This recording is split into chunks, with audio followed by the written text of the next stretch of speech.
दौड़ करके हरिश्चंद्र के पास पहुंचे और कहने लगे, राजन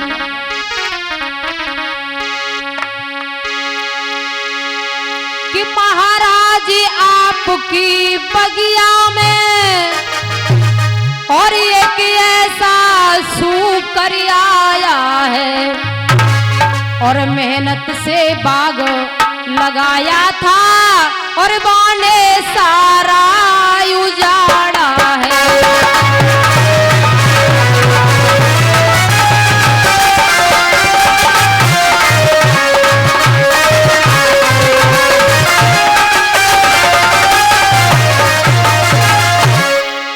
महाराज आपकी बगिया में और एक ऐसा सूकर आया है, अरे मेहनत से बाग लगाया था और या करके बानी उजाड़ा है।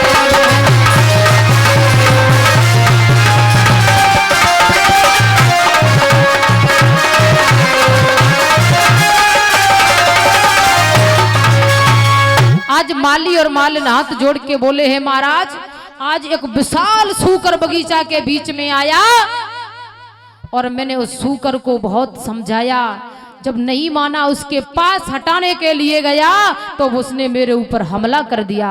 महाराज अपनी जान बचा करके मैं तुम्हारे पास आया हूँ।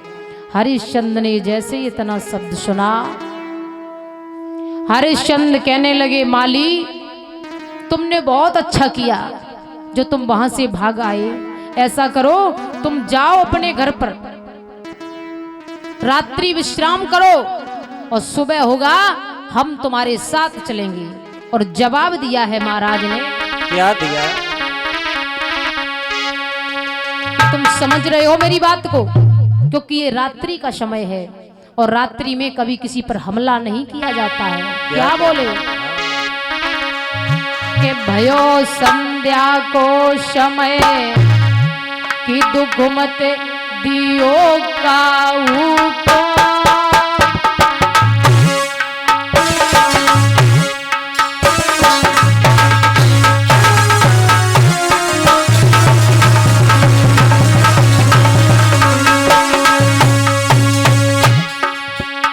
घर दुश्मन आए जाए द्वार बैठने दियो बाऊ को।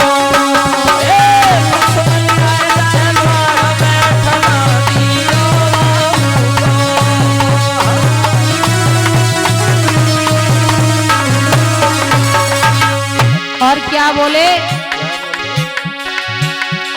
अरे लौट घरे अपने को जइयो,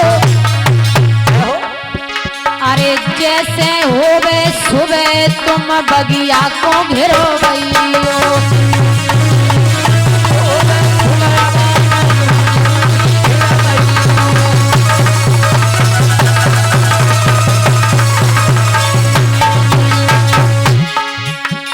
अरे सवेरे हम आवेंगे। हरिश्चंद्र कहने लगे, माली अरे सवेरे हम आवेंगे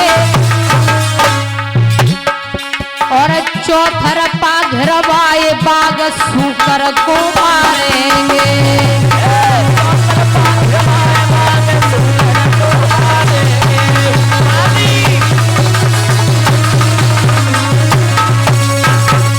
आज महाराज कहने लगे, तुम मेरी बात समझ रहे हो, रात्रि का समय है और रात्रि के समय में कभी किसी पर वार नहीं किया जाता है। रात्रि के समय में अगर तुम्हारे द्वार पर दुश्मन भी आ जाए तो उसको भी खाना खिला दीजिए, कभी उस पर वार मत करिए। सुबह होगा हम तुम्हारे साथ चलेंगे। आज वक्तो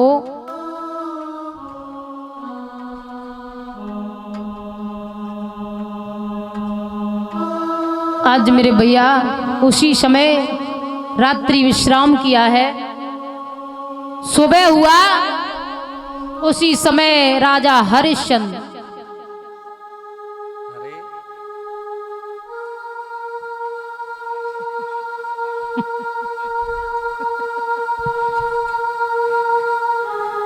जैसे ही महाराज हरिश्चंद्र सुबह बगीचा की तरफ चले हैं, मारी और मालिन दोनों साथ में है।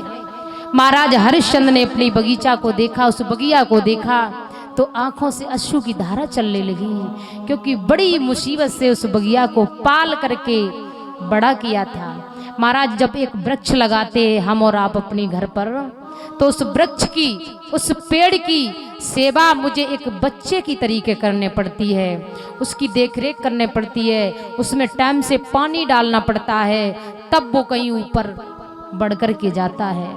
महाराज की तो सारी बगिया ही खत्म कर दी, बड़े भावुक हो गए महाराज। उसी समय भक्तों माली ने चारों तरफ से देखा, कहीं सूकर दिखाई नहीं पड़ा, कहीं इधर दिखाई देता है तो कहीं उधर दिखाई देता है। महाराज सूकर नहीं था, छलिया विश्वामित्र जी थे। कहीं इधर खड़े होकर के अपना रूप दिखा रहे, कहीं उधर खड़े होकर के अपना रूप दिखा रहे हैं। मेरे भक्तों उसी समय महाराज हरिश्चंद्र चारों तरफ ढूंढते ढूंढते धीरे धीरे बगिया के आगे बढ़ गए। जब बगिया को पार किया है तो सामने से विश्वामित्र जी अपने ब्राह्मण के रूप में आ गए और आकर के खड़े हुए। हरिश्चंद्र ने देखा, उसी समय हरिश्चंद्र ने प्रणाम किया, चरणों पर गिर पड़े, कहने लगे प्रभु कहाँ आप भटक रहे हो, कहाँ जा रहे हो मेरे भैया।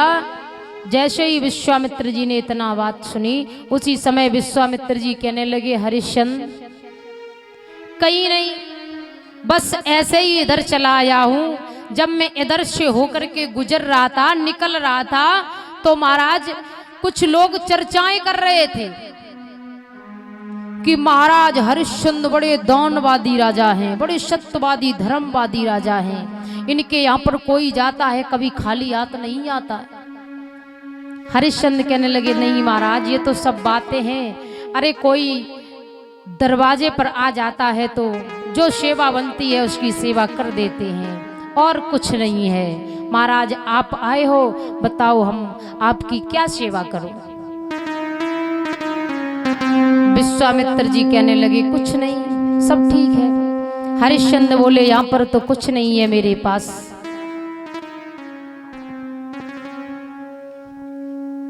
तो हरिश्चंद्र समझ नहीं पाए विश्वामित्र जी की बात को। तो हरिश्चंद्र बोले हैं संतन को तो क्या चाहिए, पेट भरता रहे, पेट के लिए 2 रोटी मिलती रहे और भगवान का भजन, बस और क्या चाहिए। जो संत होता है महाराज, लिखा भी है भागवत में कि जो सच्चा संत होता है उसे अपने 2 गज रोटी और भगवान का भजन और संसार में किसी से मतलब नहीं रहता है। किसी विद्वान ने कहा है साधु साणो सिर्री, परीक्षित महाराज, साधु साणो और सिर्री ये कभी एक जगह पर नहीं ठहरते हैं महाराज। आपने देखा होगा संत महात्मा लोग होते कभी एक आश्रम पर जम करके नहीं रहते। आज इधर कल वहां, परसों वहां, नरसों वहां, यानी चारों तरफ भ्रमण करते रहते हैं। साणो, साण साण साण देवता, हाँ कभी देखा एक जगह पर खड़ा बैठा नहीं। जानते हो साण, आज इस खेत में तो कल उस खेत में, परसों का दूसरे नगर में पहुंच जाए तो नरसों दूसरे नगर में पहुंच जाए, ऐसे भ्रमण करता रहता है। और एक सिर्री जो दिमाग से अपसेंट होता है, सिर्री हो जाता, पागल हो जाता है, वो भी कभी एक जगह पर नहीं ठहरता है। और महाराज सच्चा साधु है अगर तो सच्चा साधु है वो कभी एक जगह पर नहीं ठहरता है। जैसे एक जगह पर ठहरा हुआ पानी गंदा हो जाता है और इसी प्रकार से साधु गंदा हो जाता है जब एक जगह पर ठहरा रहे। तो सच्चा संत होगा कभी एक जगह पर नहीं ठहरेगा, भ्रमण में करता रहेगा चारों तरफ। हमारे बाबा हैं, हमारे बाबा बब्बा हमारे, आज उनकी उम्र है लमसम कम से कम 1 से 12 साल। उन्हें आंखों से दिखाई नहीं पड़ता है, लेकिन पैरन से बहुत मजबूत है और जवान से तो बहुत ही मजबूत है। हाँ, वो कहते हैं कि जब बुढ़ापा आ जाता है तो बुढ़ापे में शरीर की जितनी जवानी होती है बस सब जीभ पर आ जाती है महाराज। सारे शरीर की जवानी जिब्या पर आ जाती है। तब इनकी जो जिब्या होती है ना, बस सबसे बड़ी जवान बन जाती है। तो हमारे जो बाबा हैं 1 से 12 साल उम्र हो गई है उनकी, आंखों से दिखाई नहीं पड़ता है उनको, लेकिन कोई हाथ पकड़ ले उनको तो टकाटक चलते हैं खूब जल्दी जल्दी, और मुंह बहुत जल्दी जल्दी चलाते हैं। उन्होंने अपने जीवन में हो सकता है कोई ऐसा तीर्थ नहीं छोड़ा है जहां घूम के ना आए हो। चारों धाम घूम लिए उन्होंने, हर जगह भ्रमण किया है। गृहस्थे सब कुछ है, नाती बालक बहुएं नाती नातने सब कुछ, सब भरा पड़ा परिवार है, लेकिन फिर भी चारों तरफ भ्रमण कर लिया है, तारण तरण हो गया है। तो श्रोताओं, विश्वामित्र जी की बात सुन करके हरिश्चंद्र बोले संत महात्मा को तो क्या चाहिए, कुछ नहीं, बस 2 गज की रोटी और भगवान का भजन। तो विश्वामित्र जी को समझा कर बोले हरिश्चंद्र, क्या चाहिए आपको? कि अरे बनवाए दिए मंदिर साला,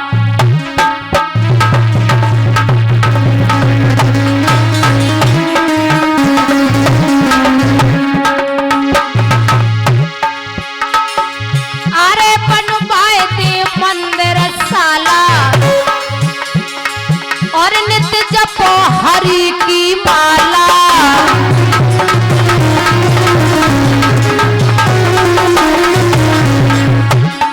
और बढ़िया सो कमर काला, बाबा ओढ़ने को दिए दुसाला।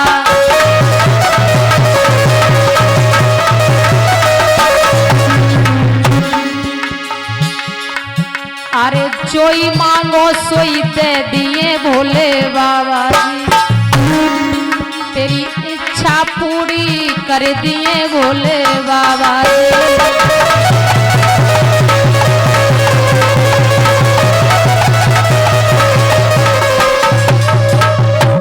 आज मेरे भैया हरिश्चंद्र कहने लगे तुम जो मांगो हम तुम्हें वही देंगे।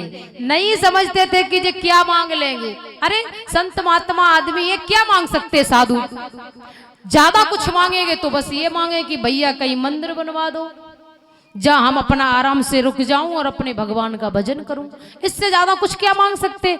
नहीं समझ पाए हरिश्चंद्र। लेकिन उसी समय विश्वामित्र जी बोले महाराज मेरे घर में एक कन्या है, हम उसके पीले हाथ करना चाहते हैं, इसलिए मुझे कुछ धन की जरूरत है। हरिश्चंद्र बोले अगर ऐसी बात है तो हम आपकी कन्या के लिए इतना धन देंगे, इतना धन देंगे कि बहुत सुंदर शादी हो जाएगी। तो बोले महाराज महल पर चलो, आप हम जो आप चाहोगे हम वही आपको हम देंगे।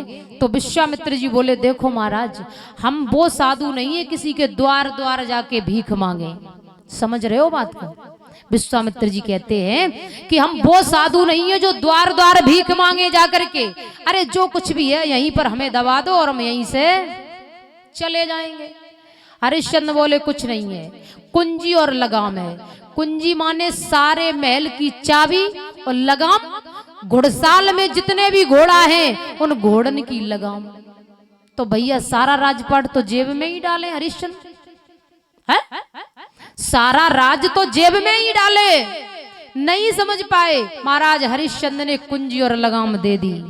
अब विश्वामित्र जी बोले कुंजी और लगाम हम ऐसे नहीं लेंगे, संकल्प छोड़ो हाथ पर, पहले संकल्प छोड़ो और कहो कि हमने तुम्हें कुंजी लगाम दे दी और दे दी।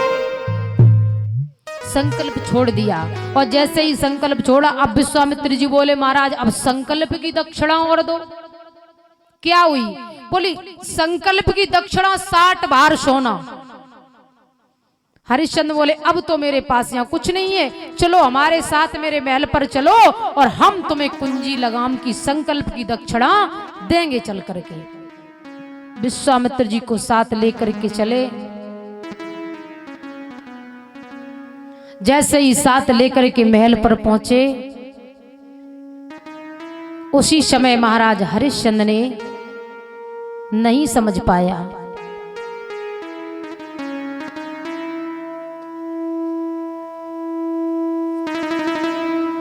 विश्वामित्र जी कहने लगे राजन अब देरी मत लगाओ, जो भी हमारी दक्षिणा है मुझे दे दो। तो हरिश्चंद्र ने आवाज लगाई मंत्री अरे कहाँ हो?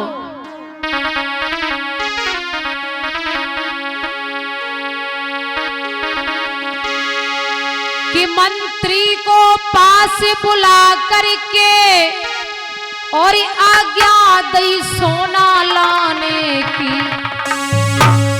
तब विश्वामित्र ने मुस्काई की आई के दई बात ठिकाने की।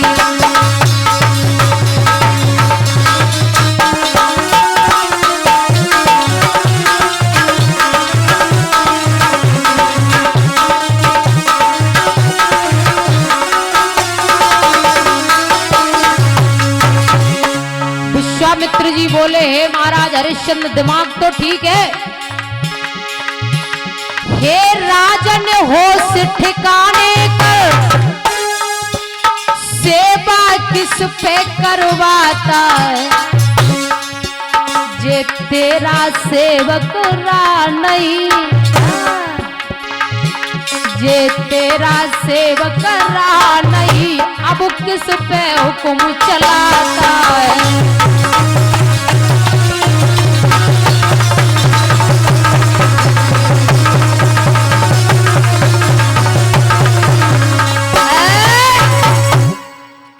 महाराज हरिश्चंद्र कहने लगे और हरिश्चंद्र की बात सुनकर के विश्वामित्र जी बोले हे राजन दिमाग तो ठीक है तुम्हारा। अरे तुमने हमें कुंजी और लगाम का संकल्प दिया, यानी कुंजी माने महल की चाबी और घुड़साल में जितने घोड़ा उनकी लगाम। महाराज अब ये राजपाट सब हमारा हो गया है। अब जब राज्य से कहीं बाहर तुम्हारा खजाना रखा हो वहां से ला करके हमें दे दो। जैसे इतनी बात महाराज हरिश्चंद्र ने सुनी भैया पैरों तले जमीन खिसक गई। वाह मैं तो छल गया हूं, मुझे तो विश्वामित्र जी ने छल लिया। अब विश्वामित्र जी ने हरिश्चंद्र के चेहरा को देखा, चेहरा उतर गया, चेहरा मुरझा गया। तो विश्वामित्र जी बोले राजन कोई बात नहीं, देखो अगर तुम्हारे पास कुछ नहीं है तो कोई बात नहीं, तुमने मुझे संकल्प दिया और मैंने लिया। उस समय वहां पर कोई नहीं था, हमारे आप के अलावा कोई भी नहीं था। ऐसा करो अब कुछ नहीं है तो कोई बात नहीं, तुम अपनी कुंजी लगाम वापस ले लो, कुंजी और लगाम अपनी वापस ले लो। अब हमें कोई डर नहीं है। अब तुम्हारे पास कुछ नहीं है तो क्या करूं, अब नहीं है तो नहीं है। किसी ने देखा तो नहीं कि हाय तुम्हारी बदनामी हो जाएगी, बेइज्जती हो जाएगी, ऐसा तो कुछ नहीं है, अपनी वापस ले लो। देखिए विश्वामित्र जी की चाल। तो हरिश्चंद्र बोले देखो महाराज मैं वो राजा नहीं हूं जो दे करके और वापस ले लूं। हरिश्चंद्र ने जवाब दिया अब तुम चिंता मत करो, यहीं पर ठहरो, हम तुम्हारी दक्षिणा की प्रबंधी कर रहे, कहूं उपाय खोजेंगे, कहीं से लेकर के आएंगे और तुम्हारी 60 बार सोना हम देंगे आकर के। उसी समय महाराज हरिश्चंद्र वहां से चले, अपनी पत्नी के पास पहुंचे, तारा के पास पहुंचे। तारा ने अपने पति को देखा, महाराज चेहरा कुमलाया हुआ था।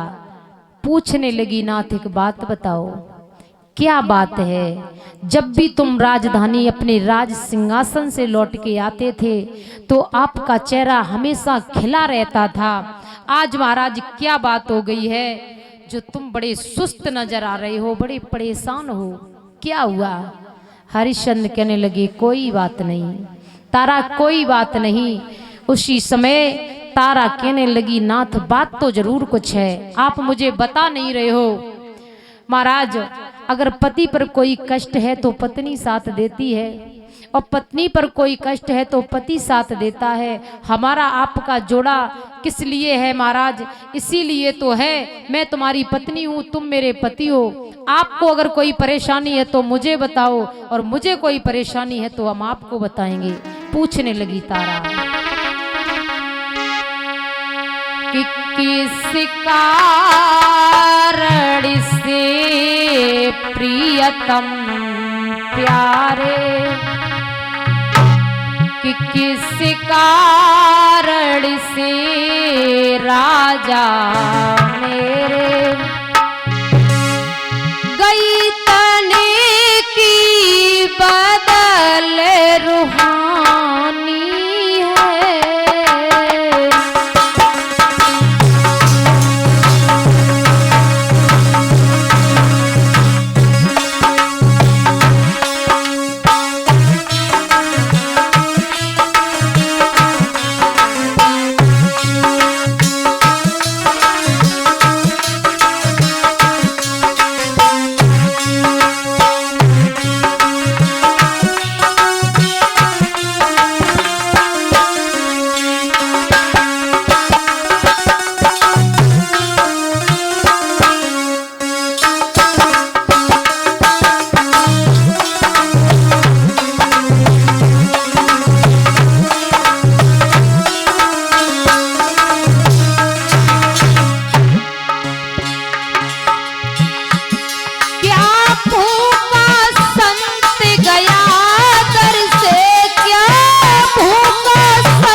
प्रियतम प्यारे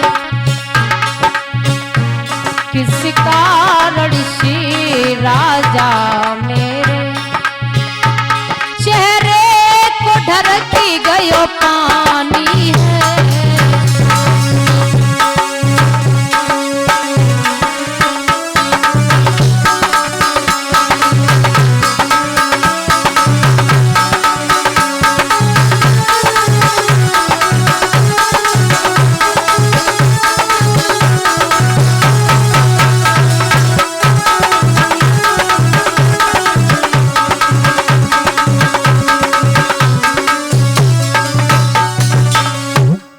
आज महाराज तारा बार बार पूछ रही है। उसी समय हरिश्चंद्र ने सारी कहानी बताई। तारा, एक ब्राह्मण जी आए और उन्होंने अपना सारा राजपाट धोखे से हरा लिया।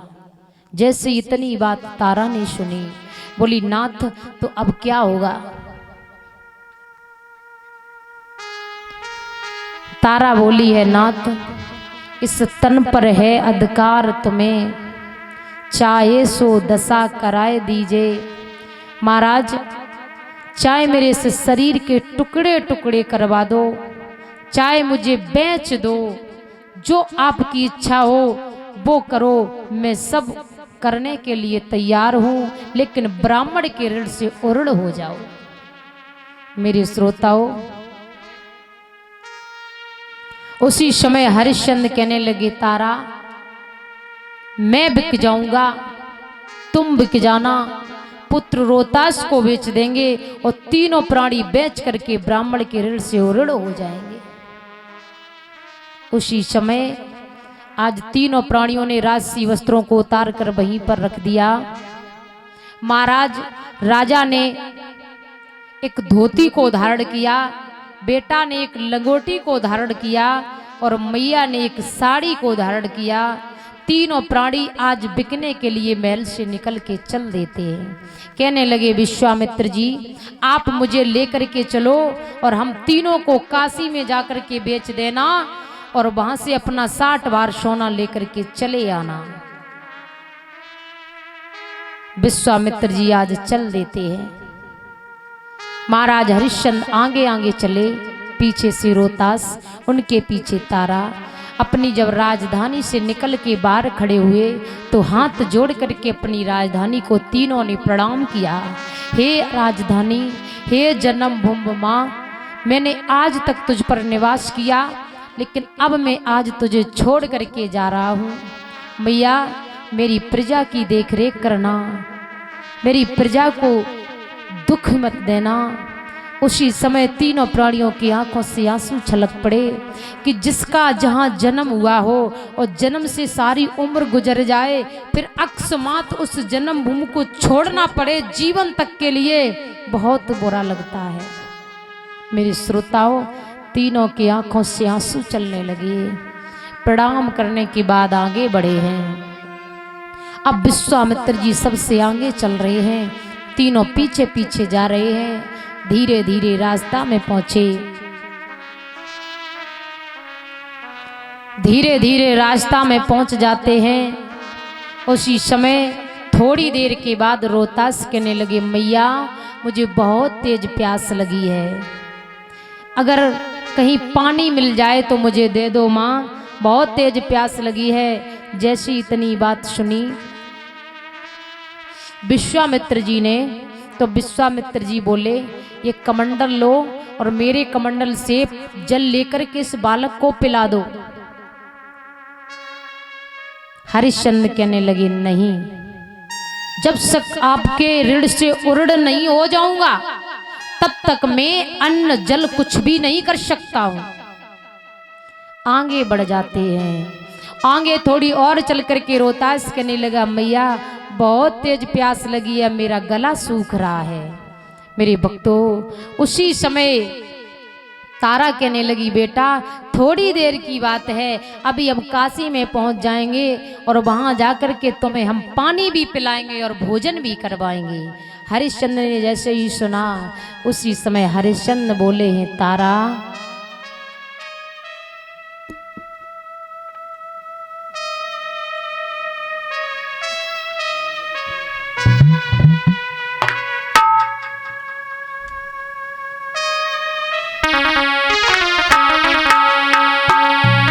हरिश्चंद्र बोले हैं, तारा इस पुत्र को धीर धारण कराओ, इस पुत्र को इतनी शक्ति प्रदान करो कि ये बालक हमारे तुम्हारे जैसा शक्तिमान हो जाए। राज समझाने लगे, तारा इस बालक को समझाओ।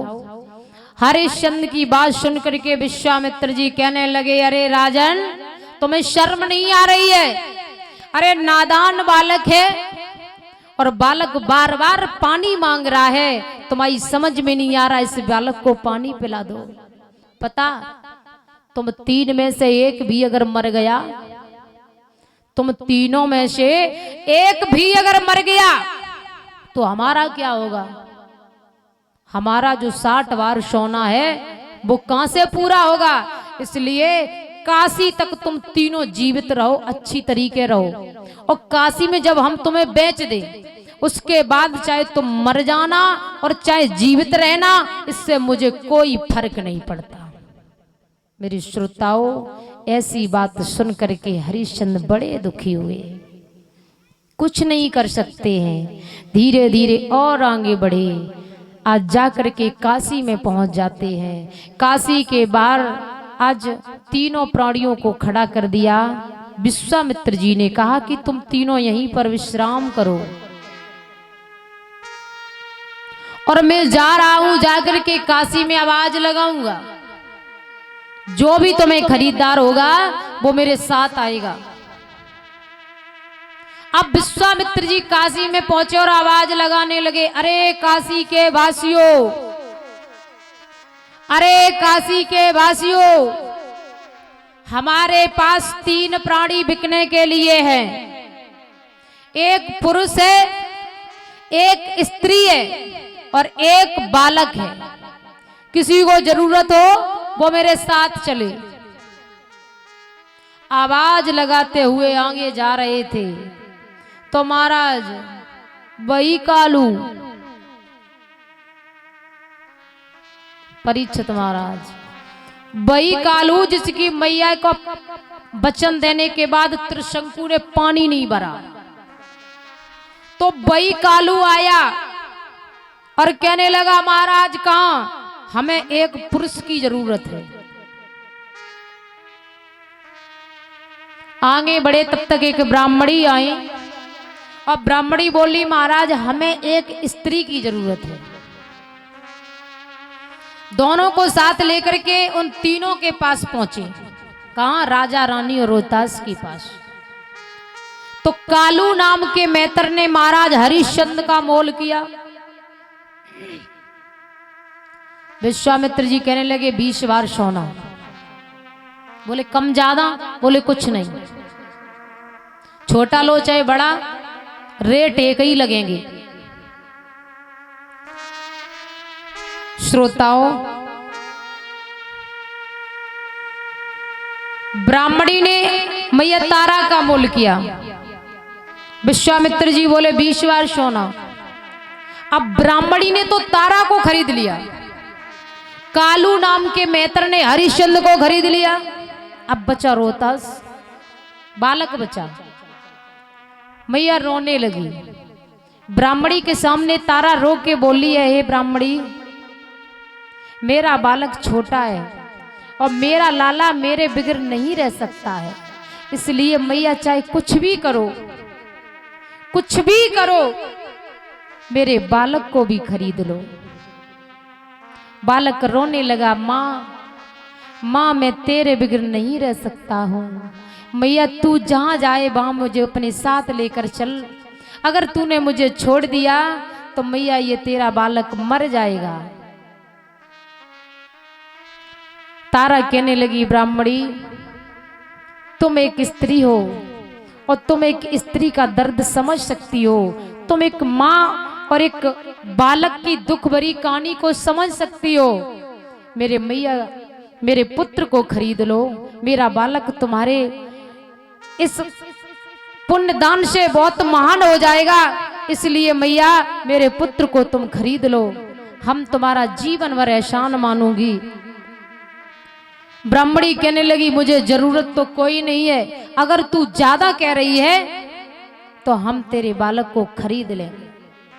आज ब्राह्मणी ने तारा और रोहतास को ले लिया, तीनों प्राणी बिक गए।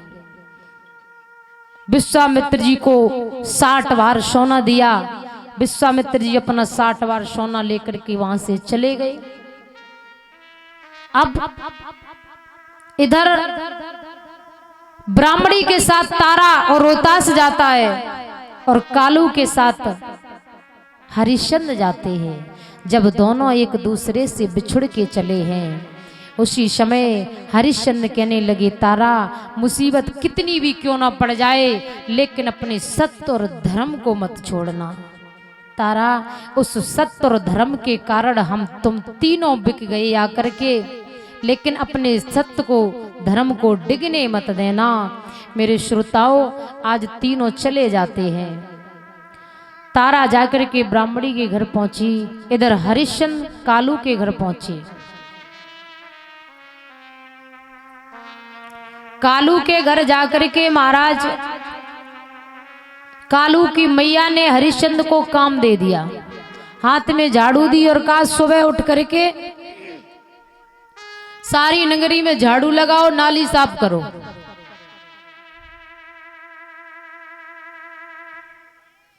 महाराज धीरे धीरे धीरे धीरे 36 दिन गुजर गए। एक होटल से खाना आता है महाराज हरिश्चंद्र के लिए।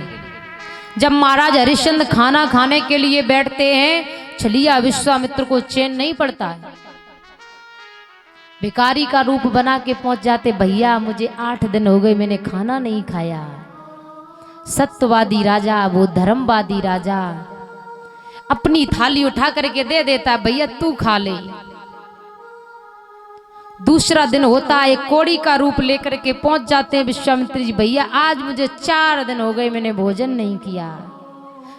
आज विश्वामित्र जी की बात सुन करके हरिश्चंद्र अपनी थाली दे देते, ले भैया तू खा ले, मैं फिर खा लूंगा। इस प्रकार से हरिश्चंद्र को 36 दिन हो गए, शरीर के अंदर अन्न नहीं पहुंचा। तब तक राजा कालू आए हैं। जैसे ही महाराज को देखा, दौड़ पड़े विश्वामित्र जी पीछे से, कहने लगे, महाराज आज आए हैं। आज महाराज को देख करके हरिश्चंद्र खुश हो गए, हो सकता आज मुझे कुछ खाने के लिए मिल जाए। कहा, महाराज कुछ हो तो मुझे दे दो। कालू राजा कहने लगे, एक बात बताओ, जब से आए हो तब से सारे दिन पड़े रहते हो, कोई काम धंध करते नहीं हो? बोले, महाराज काम आप जो बताओ मैं वही करूंगा, लेकिन पेट में कुछ भोजन पड़ जाता तो ठीक रहता। भोजन कराने के बाद में कालू की मैया ने हाथ में एक घड़ा दिया और कहा, घड़ा लेकर के जाओ, नदी से पानी भर करके लाओ।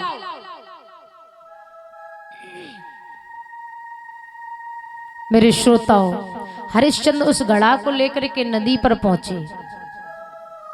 ब्राह्मणी ने भी इधर कहा तारा से कि तारा घड़ा लेकर के जाओ, नदी से पानी लेकर के आओ। तारा भी उसी घाट पर पहुंची जहां जिस घाट पर हरिश्चंद्र पानी भरने गए थे। एक ही घाट पर दोनों पहुंच गए। एक दूसरे ने एक दूसरे को देखा। ठीक हो? बोले ठीक है। तारा सत्य धर्म मत डिग जाए। तारा कहने लगी नाथ मर जाऊंगी लेकिन अपने सत्य और धर्म को नहीं डिगने दूंगी। आज हरिश्चंद्र ने घड़ा भरा, तारा ने घड़ा भर करके पार पर रख लिया। तो हरिश्चंद्र ने घड़ा भर लिया, घड़ा उठाया, उठा नहीं, क्योंकि जब खाना नहीं खाया तो शरीर बिल्कुल दुबला हो गया। शरीर में जो ताकत